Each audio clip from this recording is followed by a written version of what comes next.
Often, in the real world, it's not the smart who get ahead, but the bold. Last night, I took a break from writing and watched a TV program on the history of a young man named Alexander Graham Bell. Bell has just patented his telephone and was having growing pains because the demand for his new invention was so strong. Needing a bigger company, he then went to the giant at that time, Western Union, and asked them if they would buy his patent and his tiny company. He wanted $1 lakh for the whole package. The president of Western Union scoffed at him and turned him down, saying the price was ridiculous.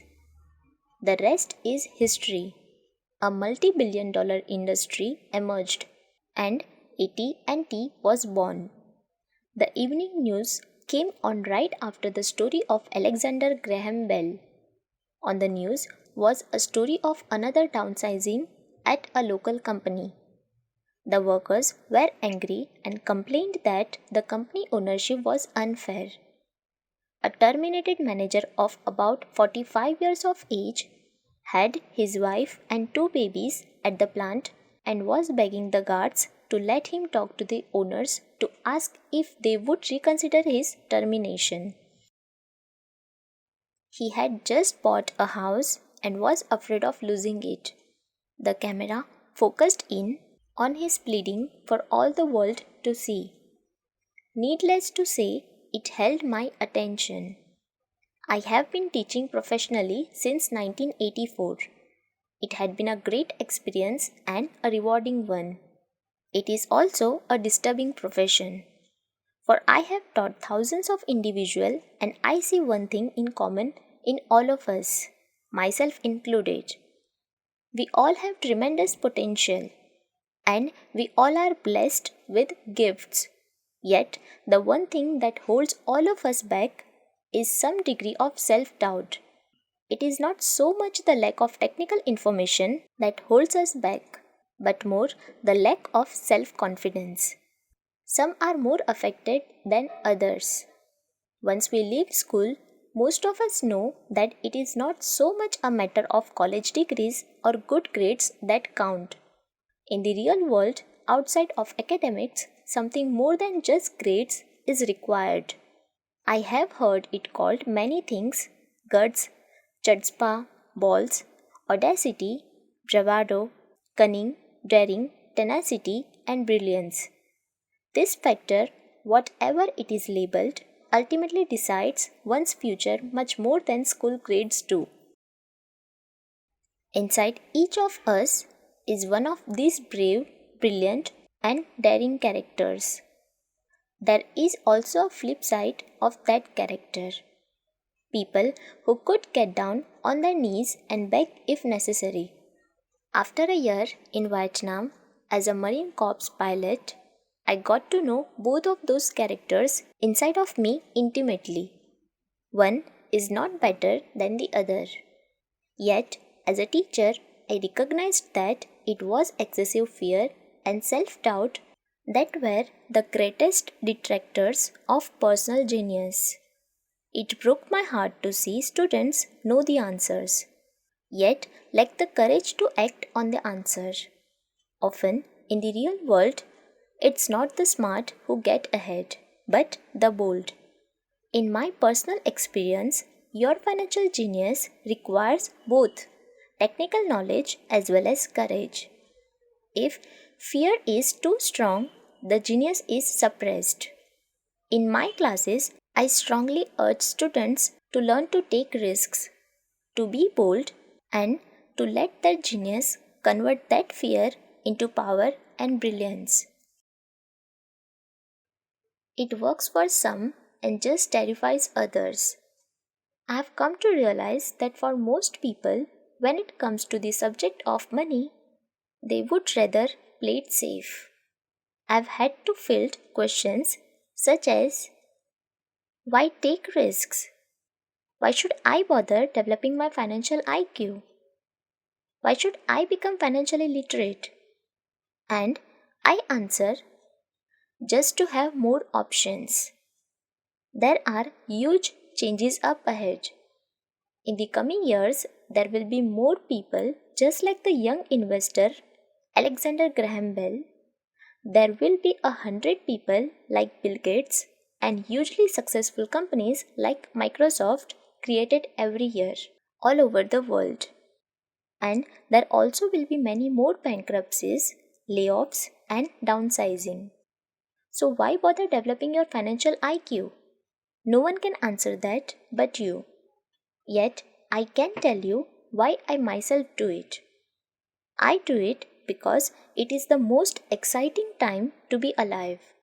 I would rather be welcoming change than dreading change. I would rather be excited about making millions than worrying about not getting the raise. This period we are in now is a most exciting time, unprecedented in our world's history. Generations from now, people will look back at this period of time and remark at what an exciting era it must have been. It was the death of the old and birth of the new. It was full of turmoil and it was exciting. So, why bother developing your financial IQ? Because if you do, you will prosper greatly. And if you don't, this period of time will be a frightening one. It will be a time of watching some people move boldly forward while others cling to worn out life preservers. Land was wealth 30 years ago. So the person who owned the land owned the wealth. Later, wealth was in factories and production, and America rose to dominance. The industrialist owned the wealth. Today, wealth is in information, and the person who has the most timely information owns the wealth. The problem is that information flies around the world at the speed of light. The new wealth cannot be contained by boundaries and borders as land, and the factories were. The changes will be faster and more dramatic. There will be a dramatic increase in the number of new multimillionaires. There also will be those who are left behind. I find so many people struggling today, often working harder simply because they cling to old ideas. They want things to be the way they were, and they resist change. I know people who are losing their jobs or their houses, and they blame technology or the economy or their boss. Sadly, they fail to realize that they might be the problem. Old ideas are their biggest liability. It is a liability simply because they fail to realize that while that idea or way of doing something was an asset yesterday, yesterday is gone.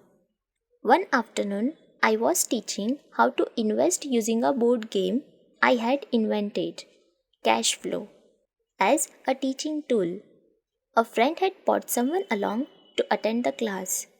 This friend of a friend was recently divorced, had been badly burnt in the divorce settlement, and was now searching for some answers.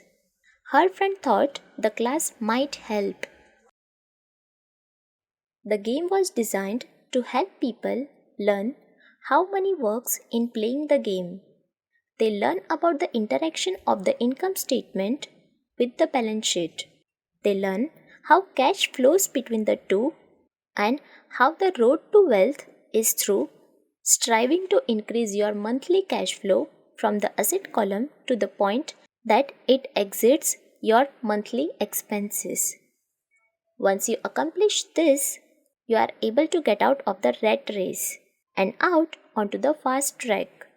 As I have said, some people hate the game, some love it, and others miss the point. This woman missed a valuable opportunity to learn something. In the opening round, she drew a dudette card with the boat on it. At first, she was happy. Oh, I have got a boat. Then, as her friend tried to explain how the numbers worked on her income statement and balance sheet, she got frustrated because she had never liked math. The rest of her table waited while her friend continued explaining the relationship between the income statement, balance sheet, and monthly cash flow. Suddenly, when she realized how the numbers worked, it dawned on her that her boat was eating her alive. Later on in the game, she was also downsized and had a child. It was a horrible game for her. After the class, her friend came by and told me that she was upset. She had come to the class to learn about investing and did not like the idea that it took so long to play a silly game. Her friend attempted to tell her to look within herself to see if the game reflected her in any way. With that suggestion, the woman demanded her money back. She said that the very idea that a game could be a reflection of her was ridiculous. Her money was promptly refunded and she left. Since 1984, I have made millions simply by doing what the school system does not do. In school, most teachers lecture. I hated lectures as a student. I was soon bored and my mind would drift. In 1984, I began teaching via games and simulations, and I still rely on these tools today. I always encourage adult students to look at games as reflecting back to them what they know and what they need to learn. Most importantly, games reflect behavior. They are instant feedback systems. Instead of the teacher lecturing you, the game is giving you a personalized lecture, one that is custom made just for you. The friend of the woman who left later called to give me an update. She said her friend was fine and had calmed down. In her cooling off period, she could see some slight relationship between the game and her life, although she and her husband did not own a boat. They did own everything else imaginable. She was angry after their divorce, both because he had run off with a younger woman and because after 20 years of marriage they had accumulated little in the way of assets. There was virtually nothing for them to split. Their 20 years of married life had been incredible fun, but all they had accumulated was a ton of duds. She realized that her anger at doing the numbers, the income statement, and balance sheet came from her embarrassment about not understanding them. She had believed that finances were the man's job. She maintained the house and did the entertaining, and he handled the finances. She was now quite certain that in the last 5 years of their marriage, he had hidden money from her. She was angry at herself for not being more aware of where the money was going, as well as for not knowing about the other woman. Just like a board game, the world is always providing us with instant feedback. We could learn a lot if we turned in more. I complained to my wife that the cleaners must have shrunk my pants.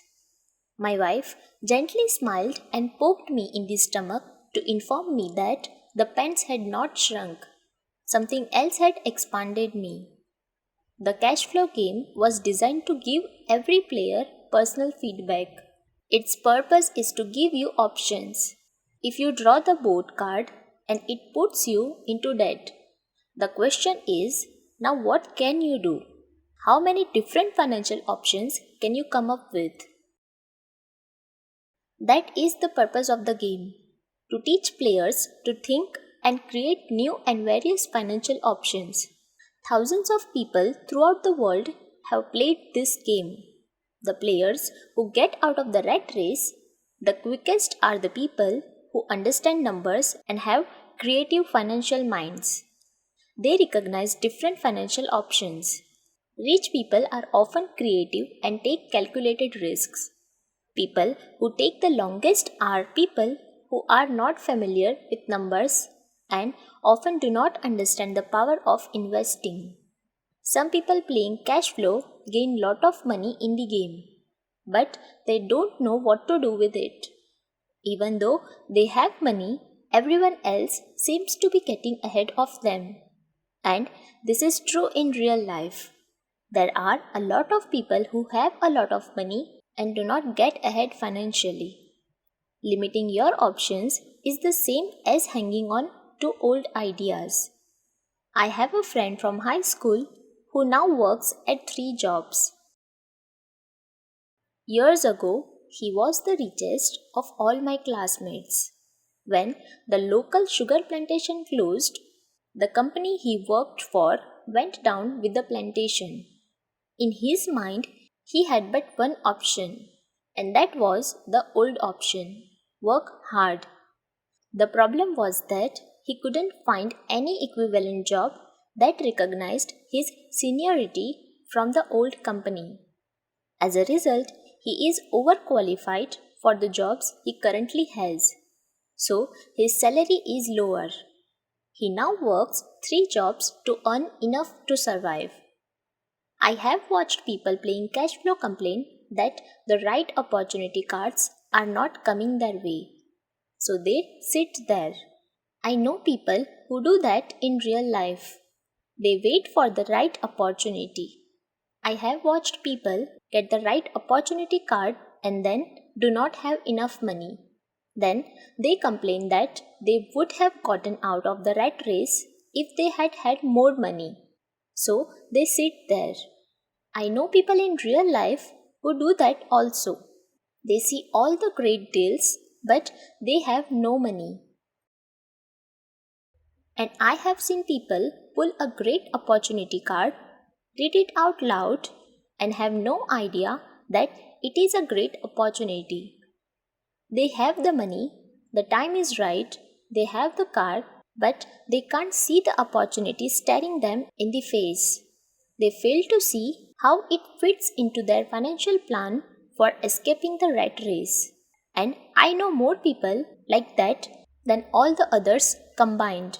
Most people have an opportunity of a lifetime flash right in front of them, and they fail to see it. A year later, they find out about it after everyone else got rich. Financial intelligence is simply having more options. If the opportunities aren't coming your way, what else can you do to improve your financial position?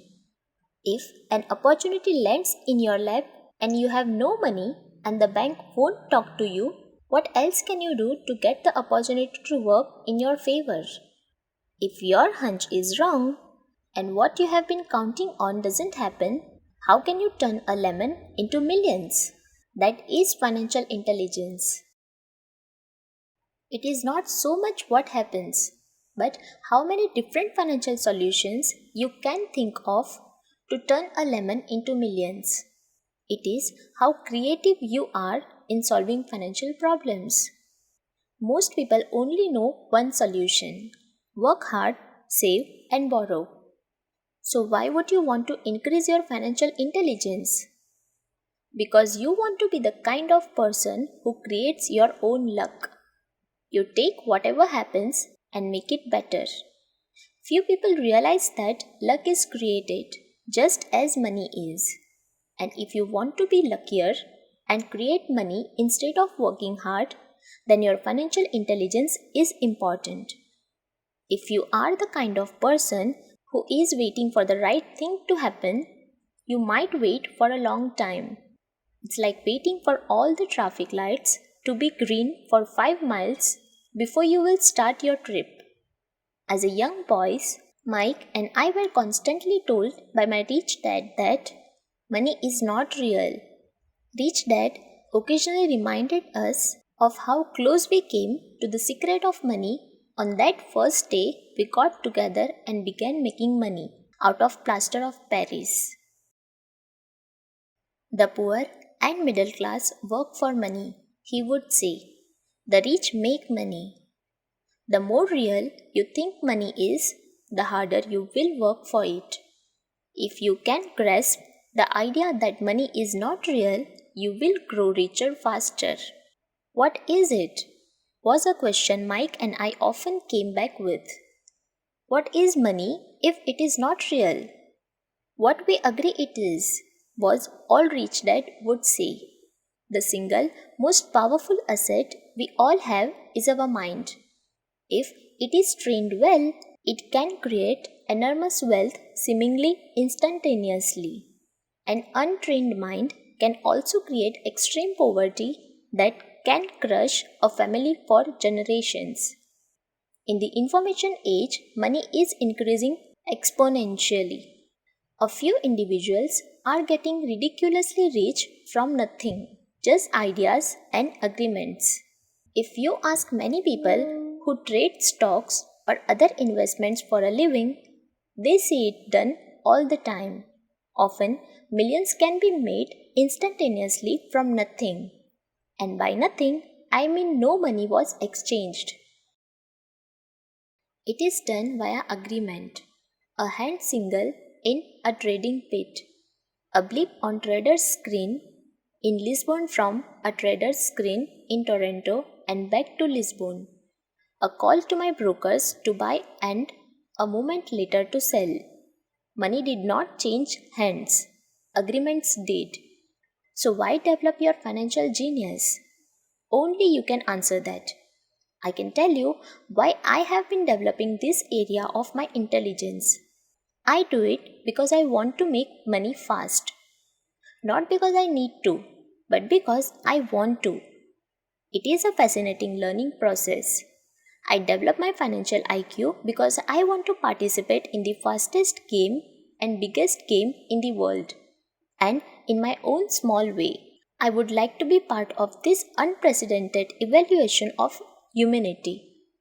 The era where humans work purely with their minds and not with their bodies. Besides, it is where the action is. It is what is happening. It's hip, it is scary, and it is fun.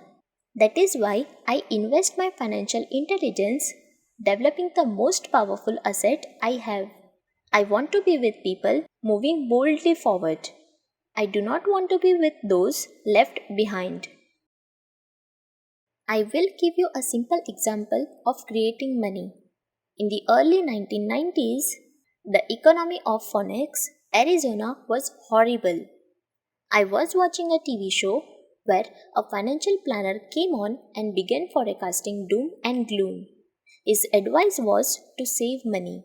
Put $100 away every month, he said. In 40 years, you will be a millionaire. Well, putting money away every month is a sound idea. It is one option, the option most people subscribe to. The problem is this, it blinds the person to what is really going on. It causes them to miss major opportunities for much more significant growth of their money. The world is passing them by. As I said, the economy was terrible at that time. For investors, that is the perfect market condition. A chunk of my money was in the stock market and in the apartment houses. I was short of cash because people were giving properties away. I was buying. I was not saving money. I was investing. Kim and I had more than $1 million in cash working in a market that was rising fast. It was the best opportunity to invest. The economy was terrible. I just could not pass up these small deals. Houses that were once $1 lakh were now $75,000. But instead of shopping with local real estate agents, I began shopping at the bankruptcy attorney's office or the courthouse steps. In these shopping places, a $75,000 house could sometimes be bought for $20,000 or less. For $2,000, which was loaned to me from a friend for 90 days for $200, I gave an attorney a cashier's check as a down payment while the acquisition was being processed. I ran an ad advertising a $75,000 house for only $60,000 and no money down. The phone rang hard and heavy. Prospective buyers were screened, and once the property was legally mine, all the prospective buyers were allowed to look at the house. It was a feeding frenzy. The house sold in a few minutes. I asked for a $2,500 processing fee, which they gladly handed over, and the escrow and little company took over from there.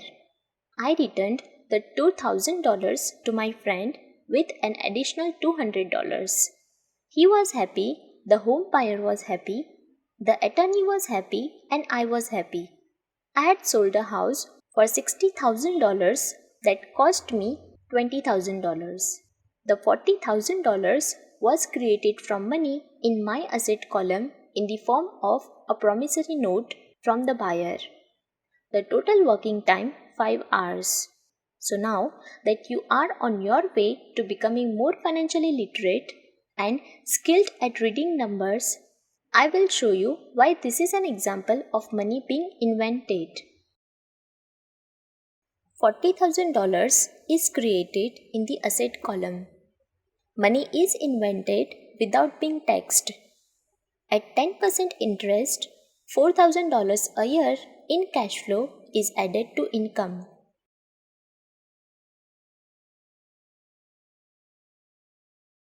During this depressed market, Kim and I were able to do 6 of these simple transactions in our spare time.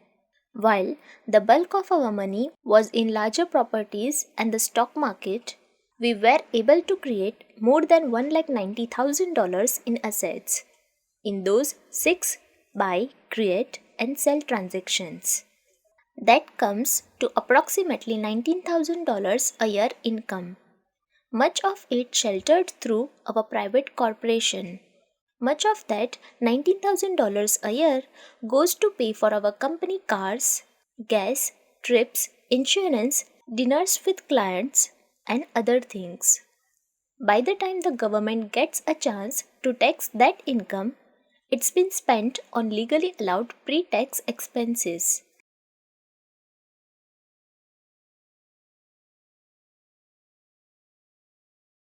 This was a simple example of how money is invented, created, and protected using financial intelligence. Ask yourself, how long would it take to save $1,90,000? Would the bank pay you 10% interest on your money? And the promissory note is good for 30 years. I hope they never pay me the $1,90,000. I have to pay a tax if they pay me the principal, and besides $19,000 paid over 30 years is a little over $5 lakh in income. I have people ask what happens if the person doesn't pay. That does happen, and it's good news. That $60,000 home could be taken back and resold for $70,000 and another $2,500 collected as a loan processing fee. It would still be a zero down transaction in the mind of the new buyer, and the process would go on. The first time I sold the house, I paid back the $2,000, so technically I have no money in the transaction. My return on investment is infinity. It's an example of no money making a lot of money. In the second transaction, when resold, I would have put $2,000 in my pocket and re-extended the loan to 30 years. What would my ROI be if I got paid money to make money? I do not know, but it sure beats savings $100 a month, which actually starts out as $150 because it's after tax income for 40 years earning low interest.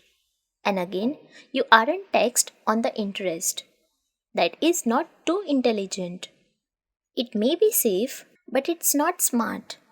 A few years later, as the Phoenix real estate market strengthened, those houses were sold for $60,000 became worth $110,000.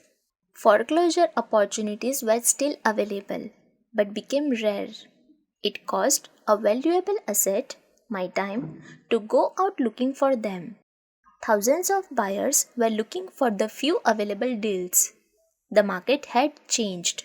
It was time to move on and look for other opportunities to put in the asset column. You can't do that here. That is against the law. You are lying. I hear those comments much more often than, "Can you show me how to do that?" The math is simple. You do not need algebra or calculus. And the escrow company handles the legal transaction and the servicing of the payments. I have no roofs to fix or toilets to unplug because the owners do that. It's their house. Occasionally, someone does not pay, and that is wonderful because there are late fees, or they move out and the property is sold again. The court system handles that, and it may not work in your area. The market conditions may be different, but the example illustrates how a simple financial process can create hundreds of thousands of dollars with little money and low risk. It is an example of money being only an agreement. Anyone with a high school education can do it. Yet, most people won't. Most people listen to the standard advice of work hard and save money. For about 30 hours of work, approximately $190,000 was created in the asset column, and no taxes were paid. Which one sounds harder to you? First, work hard, pay 50% in taxes, save what is left, your savings, then earn 5% which is also taxed. Or, second, take the time to develop your financial intelligence, harness the power of your brain and the asset column. If you use option number 1, be sure to factor in how much time it takes you to save $190,000. Time is one of your greatest assets. Now, you may understand why I silently shake my head when I hear parents say, "My child is doing well in school and receiving a good education." It may be good, but is it adequate? I know the above investment strategy is a small one. It is used to illustrate how small can grow into big. Again, my success reflects the importance of a strong financial foundation, which starts with a strong financial education. I have said it before, but it's worth repeating. Financial intelligence is made up of these 4 main technical skills. First, accounting. Accounting is financial literacy or the ability to read numbers. This is a vital skill if you want to build businesses or investments. Second, investing. Investing is the science of money making money. Third, understanding markets. Understanding markets is the science of supply and demand. Alexander Graham Bell gave the market what it wanted. So did Bill Gates. A $75,000 house offered for $60,000 that cost $20,000 was also the result of sizing and opportunity created by the market. Somebody was buying and someone was selling. Fourth, the law. The law is the awareness of accounting corporate, state, and federal regulations. I recommend playing by the rules. It is this basic foundation, or the combination of these skills, that is needed to be successful in the pursuit of wealth, whether it be through the buying of small homes, apartment buildings, companies, stocks, bonds, precious metals, baseball cards, or the like. A few years later, The real estate market rebounded and everyone else was getting in. The stock market was booming and everyone was getting in. The US economy was getting back on its feet.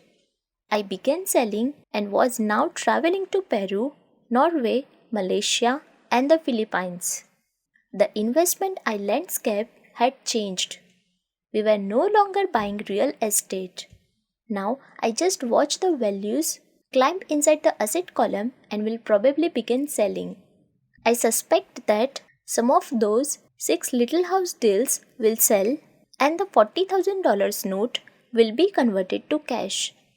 I need to call my accountant to be prepared for cash and seek ways to shelter it. The point I would like to make is that investments come and go. The market goes up and comes down. Economies improve and crash. The world is always handing you opportunities of a lifetime, every day of your life, but all too often we fail to see them. But they are there. And the more the world changes and the more technology changes, the more opportunities there will be to allow you and your family to be financially secure for generations to come. So, why bother developing your financial intelligence? Again, only you can answer that. I know why I continue to learn and develop. I do it because I know there are changes coming. I would rather welcome change than cling to the past. I know there will be market booms and market crashes. I want to continually develop my financial intelligence because at each market change, some people will be on their knees begging for their jobs. Others, meanwhile, will take the lemons that life hands them, and we are all handed lemons occasionally, and turn them into millions. That is financial intelligence. I'm often asked about the lemons I have turned into millions. I hesitate using many more examples of personal investments because I'm afraid it comes across as bragging or tooting my own horn. That is not my intention. I use examples only as numerical and chronological illustrations of actual and simple cases. I use the examples because I want you to know that it is easy. And the more familiar you become with the 4 pillars of financial intelligence, the easier it becomes. Personally, I use 2 main vehicles to achieve financial growth: real estate and small cap stocks. I use real estate as my foundation, day in and day out. My properties provide cash flow and occasional spurts of growth in value. The small cap stocks are used for fast growth. I do not recommend anything that I do. The examples are just that, examples. If the opportunity is too complex and I do not understand the investment, I don't do it. Simple math and common sense are all you need to do well financially. Here are 5 reasons for using examples. First, to inspire people to learn more. Second, to let people know it is easy if the foundation is strong. Third, to show that anyone can achieve great wealth. Fourth, to show that there are millions of ways to achieve your goals. Fifth, to show that it is not rocket science. In 1989, I used to jog through a lovely neighborhood in Portland, Oregon. It was a suburb that had little gingerbread houses. They were small and cute. I almost expected to see Little Red Riding Hood skipping down the sidewalk on her ways to Granny's. There were for sale signs everywhere. The timber market was terrible. The stock market had just crashed, and the economy was depressed. On one street, I noticed a for sale sign that was up longer than most. It looked old. Jogging past it one day, I ran into the owner, who looked troubled. "What are you asking for your house?" I asked. The owner turned and smiled weakly. "Make me an offer," he said. "It's been for sale for over a year. Nobody even comes by anymore to look at it." "I'll look," I said, and I bought the house a half hour later for $20,000 less than his asking price. It was a cute little two-bedroom home with gingerbread trim on all the windows. It was light blue with grey accents and had been built in 1930. Inside, there was a beautiful rock fireplace, as well as two tiny bedrooms. It was a perfect rental house. I gave the owner $5,000 down for a $45,000 house that was really worth $65,000. Except that no one wanted to buy it. The owner moved out in a week, happy to be free, and my first tenant moved in, a local college professor. After the mortgage, expenses, and management fees were paid, I put a little less than $40 in my pocket at the end of each month. Hardly exciting. A year later, the depressed Oregon real estate market had begun to pick up. California investors, flush with money from their still booming real estate market, were moving north and buying up Oregon and Washington. I sold that little house for $95,000 to a young couple from California who thought it was a bargain.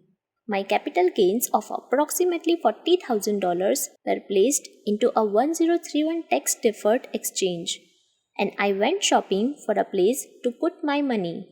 In about a month, I found a 12-unit apartment house right next to the Intel plant in Beaverton, Oregon. The owners lived in Germany, had no idea what the place was worth, and again just wanted to get out of it. I offered $275,000 for a $450,000 building. They agreed to $300,000. I bought it and held it for 2 years. Utilizing the same 1031 exchange process, we sold the building for $495,000 and bought a 30-unit apartment building in Phoenix, Arizona. We had moved to Phoenix by then to get out of the rain and needed to sell anyway. Like the former Oregon market, the real estate market in Phoenix was depressed. The price of the 30-unit apartment building in Phoenix was $875,000 with $225,000 down. The cash flow from the 30 units was a little over $5,000 a month. The Arizona market began moving up, and few years later, a Colorado investor offered us $1.2 million for the property. The point of this example is how a small amount can grow into a large amount. Again, it is a matter of understanding financial statements, investment strategies, a sense of the market, and the laws. If people are not versed in these subjects, then obviously they must follow standard dogma, which is to play it safe, diversify, and only invest in secure investments. The problem with secure investments is that they are often sanitized, that is, made so safe that the gains are less.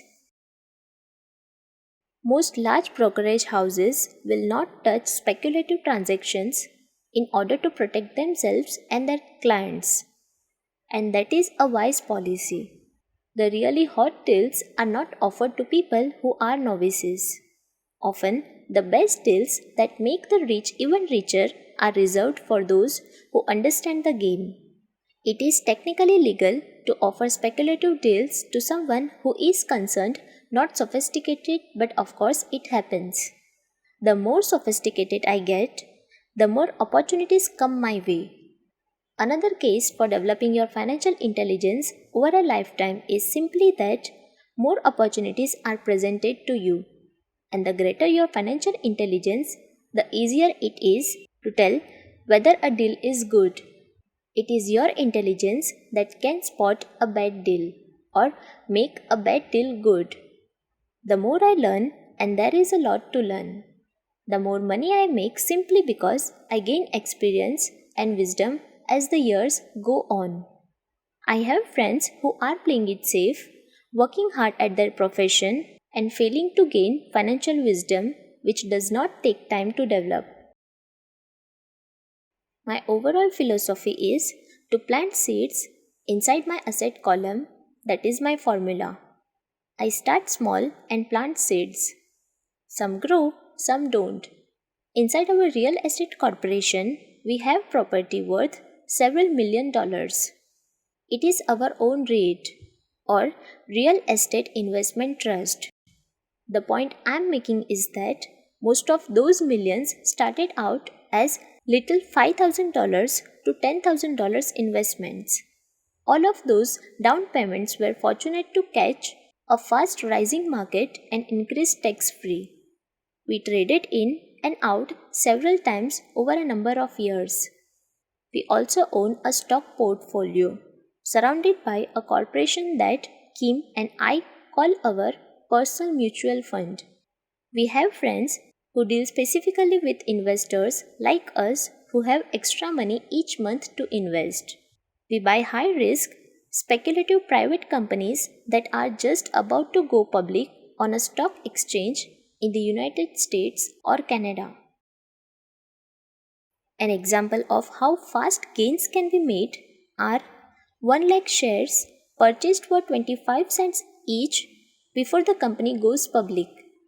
6 months later, the company is listed and the 1 lakh shares now are worth $2 each. If the company is well managed, the price keeps going up and the stock may go to $20 or more per share. There are years when our $25,000 has gone to $1,000,000 in less than a year. It is not gambling if you know what you are doing. It is gambling if you are just throwing money into a deal and praying.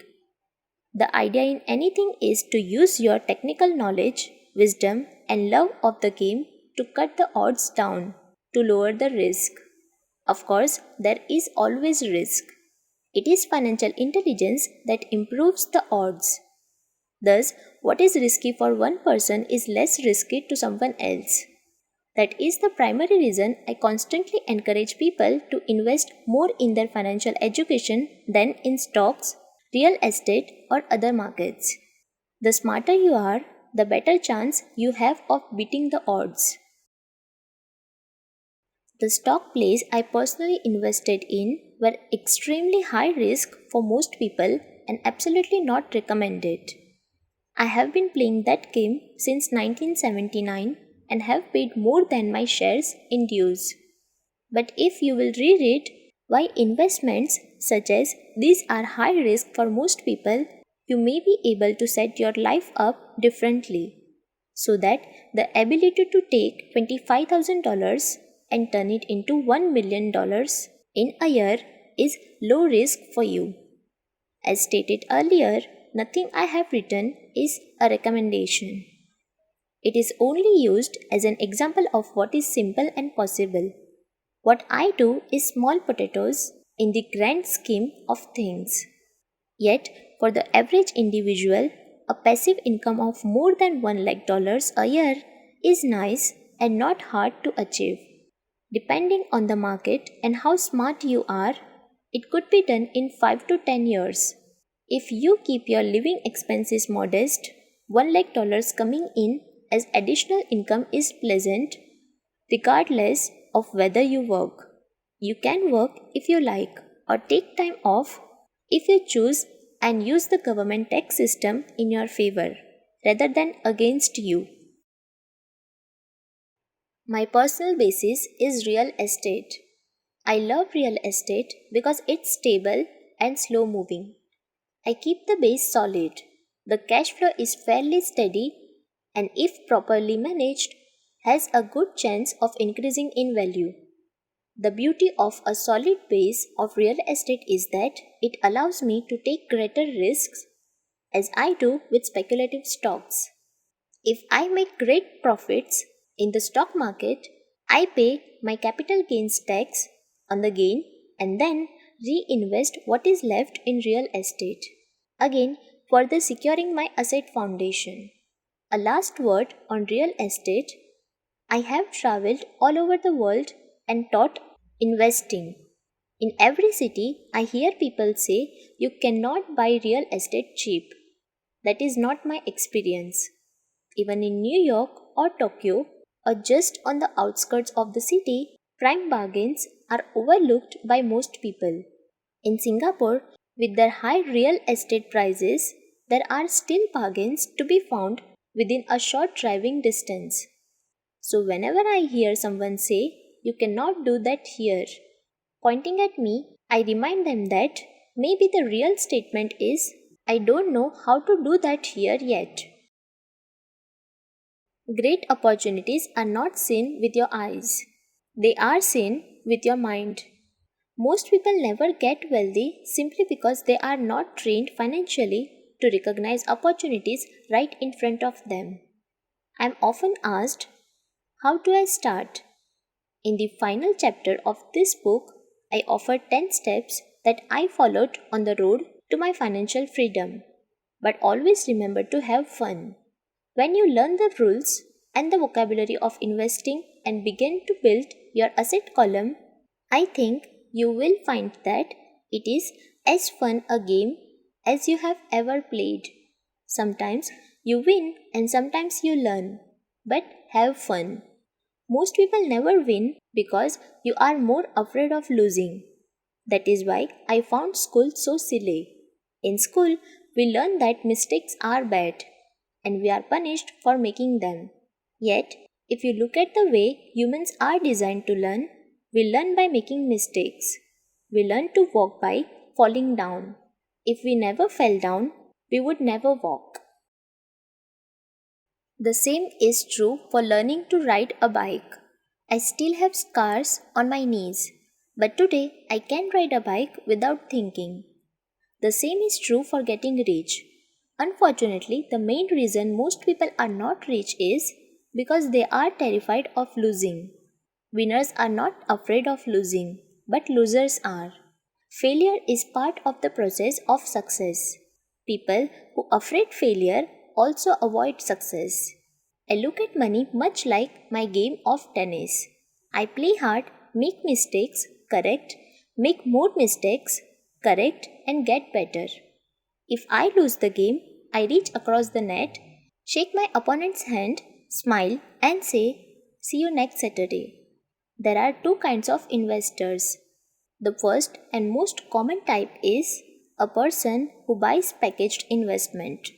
They call a retail outlet, such as a real estate company, a stockbroker, or a financial planner, and they buy something. It could be a mutual fund, a REIT, a stock, or a bond. It is a clean and simple way of investing.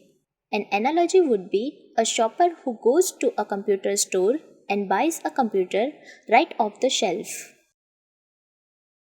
The second type is an investor who creates investments. This investment usually assembles a deal in the same way a person who buys components builds a computer. I do not know the first thing about putting components of a computer together, but I do know how to put pieces of opportunities together, or know people who know how. It is this second type of investor who is the more professional investor. Sometimes it may take years for all the pieces to come together, and sometimes they never do. It is this second type of investor that my reach dad encouraged me to be. It is important to learn how to put the pieces together because that is where the huge wins reside, and sometimes some huge losses if the tide goes against you.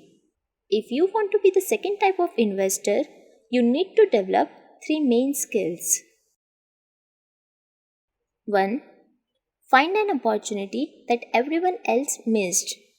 You see with your mind what others miss with their eyes. For example, a friend bought this run-down old house. It was spooky to look at. Everyone wondered why he bought it. What he saw that we did not was that the house came with 4 extra empty lots. He discovered that after going to the title company. After buying the house, he tore the house down and sold the 5 lots to a builder for 3 times what he paid for the entire package. He made $75,000 for 2 months of work. It is not a lot of money, but it sure beats minimum wage, and it is not technically difficult. Second, raise money. The average people only goes to the bank. This second type of investor needs to know how to raise capital, and there are many ways that don't require a bank. To get started, I learned how to buy houses without a bank. It was the learned skill of raising money, more than the houses themselves, that was priceless. All too often, I hear people say, the bank won't lend me money, or I don't have the money to buy it. If you want to be a type 2 investor, you need to learn how to do that, which stops most people. In other words, a majority of people let their lack of money stop them from making a deal. If you can avoid that obstacle, you will be millions ahead of those who don't learn those skills. There have been many times I have bought a house, a stock, or an apartment building without a penny in the bank. I once bought an apartment house for $1.2 million. I did what is called tying it up with a written contract between seller and buyer. I then raised the $1 lakh deposit, which bought me 90 days to raise the rest of the money. Why did I do it? Simply because I knew it was worth $2 million. I never raised the money. Instead, the person who put up the $1 lakh gave me $5,000 to finding the deal, took over my position, and walked away. Total working time 3 days. Again, it is what you know more than what you buy. Investing is not buying. It is more a case of knowing. Third, organize smart people. Intelligent people are those who work with or hire a person who is more intelligent than they are. When you need advice, make sure you choose your advisor wisely. There is a lot to learn, but the rewards can be astronomical. If you do not want to learn those skills, then being a type 1 investor is highly recommended. It is what you know that is your greatest wealth. It is what you do not know that is your greatest risk. There is always risk, so learn to manage risk instead of avoiding it.